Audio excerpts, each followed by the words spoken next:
Welcome, I'm Jon Caldara, president of the Independence Institute, also your devil's advocate.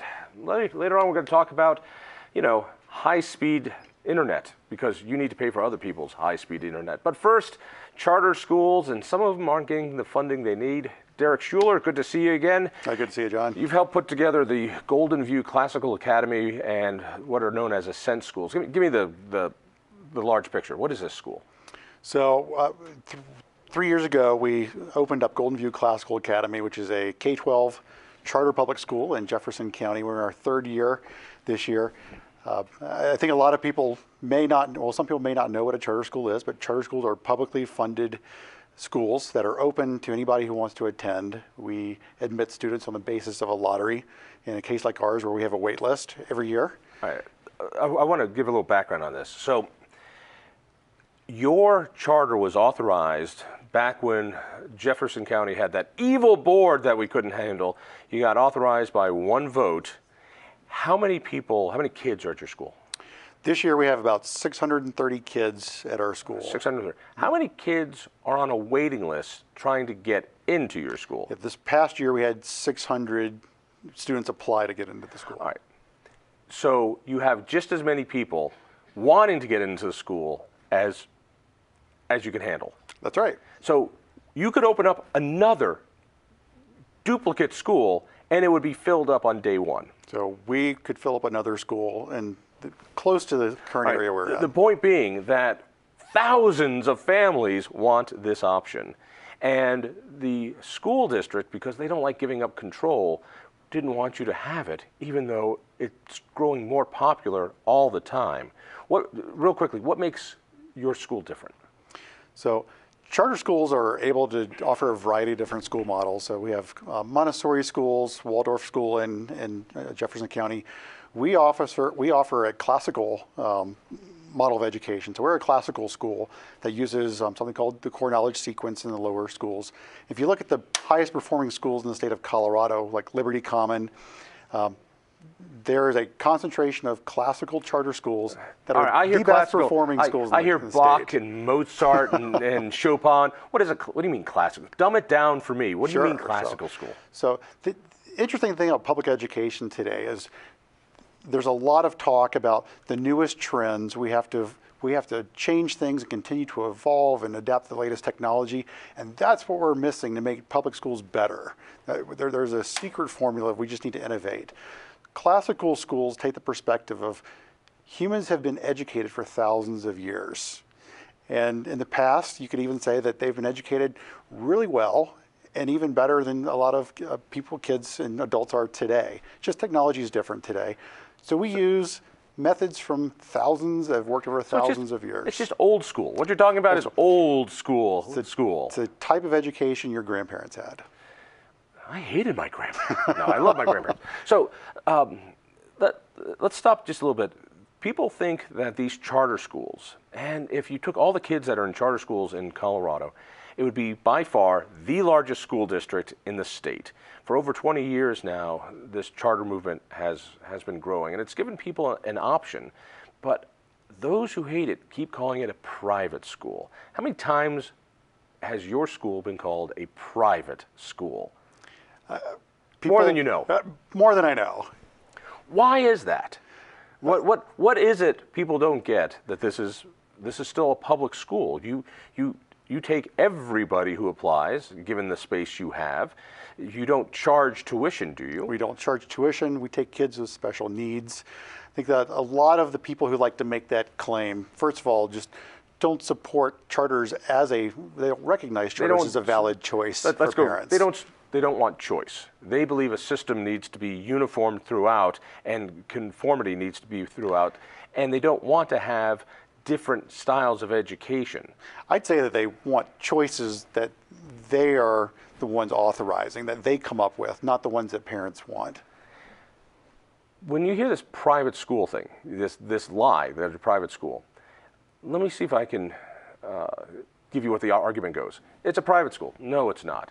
Oh yeah? Well, you get to run your own school. No, we get public dollars. It's a public school. We have to accept everyone. We cannot charge tuition. We don't charge any extra money. We can't discriminate on who comes in. It's a public school within the system. Yeah, you say it's a public school, but you guys contract out with evil companies to do all the backroom stuff.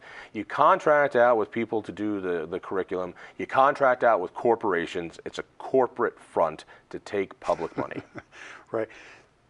The thing about charter schools that makes them charter, and charter is another word for freedom, is that charter schools are granted waivers from the State Board of Education that allows them autonomy and the freedom to do certain things. So as an example, our charter schools have waivers from having teachers with state certifications, so that a lot of people like to say that's a bad thing, that you have non-certified teachers. You have uncertified, dangerous people teaching our kids. Unlicensed people teaching children, yes. Right. So and how do we know that they're good if they haven't been okayed by some sort of government board? So instead, we get to hire teachers who are content experts, who might have in our case, a PhD in chemistry coming to teach a high school class. We have one specific teacher this year at Golden View who has a PhD in chemistry from Yale, teaching high school kids this year. That teacher is not qualified to go to a district school and teach 8th grade science to anybody, because she has not been certified by the state as being competent in her craft. You're just doing that to save money, so you pay people less than certified teachers. So for our schools, we actually start teachers at a higher salary. We don't do steps where we recognize pay increases by the number of years you've been in the system. So we award teachers based on how effective they are, the extra things they do to the school. So the other side of a charter school is that we don't have teachers making $80,000 to $90,000 at our schools. All right. But you understand, you contract out. A lot of these charter schools contract out with out-of-state corporations for their curriculum, for their books. So it's just a way to suck money out of the system, and you're sucking money away from other kids. I've heard this. I've heard that a lot too. And even in public schools, the money that taxpayers are paying, which is half the general fund of the state, typically more than half of your property taxes, all that's going somewhere, even in a district neighborhood school. It's going to pay big evil construction companies that are making profit building buildings. It's going to textbook providers who write textbooks. So there is a lot of money going into public education for people who are providing the service to run a school. And charter schools do the same thing. But it sounds much more worse when you do it. It's just much more nasty. All right, let's talk a little bit about the challenges. Getting a charter up and running is difficult. You guys were able to get it up and running by one single vote. You're now expanding the same type of school in Douglas County. Quickly, tell me about that. So to start a charter school, it is a lot of work. The Colorado Education Law book is about this thick. There's just a lot of stuff that parents who want more options for their kids have to know to even be able to come in and propose a school that's typically for their own kids. So we gained a lot of knowledge having done that with Golden View Classical Academy, and it's a great school, like I said, in high demand. We had a group of parents in Douglas County approach us, having visited Golden View, asking how they do a school like that in their community. Unfortunately, it's a lot of work, like I just said. So we actually took our experience at Golden View. We established a charter management company called Ascent Classical Academies. And now we're able to come in for parents who want options like ours and to help them build a charter school. Sounds like an evil corporation coming in and charterizing and privatizing to ruin schools. All right, your wait list is double your capacity. What are your grades like? How do kids do? Right.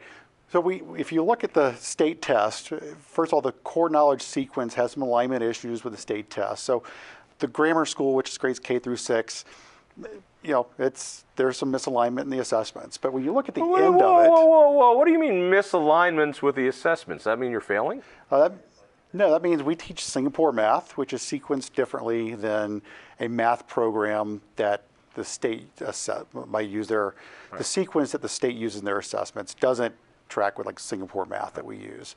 So, but when you get to the end of the day, 8th grade algebra, when you get further down the road, our kids score really well, among the highest in the district when you actually go through the foundational programs. This past year with the PSAT, which our 10th grade, our 11th graders took last year, we scored third highest in the district in Jefferson County and the 16th highest in the state after 2 years. Not bad. There's another part there. We talk about grades a lot in the state test, and we're teaching to the state test. There's a lot of other attributes to a school than the state test. Maybe in the school you bring your kid to, she doesn't do as well in math by a little bit, but she feels safer.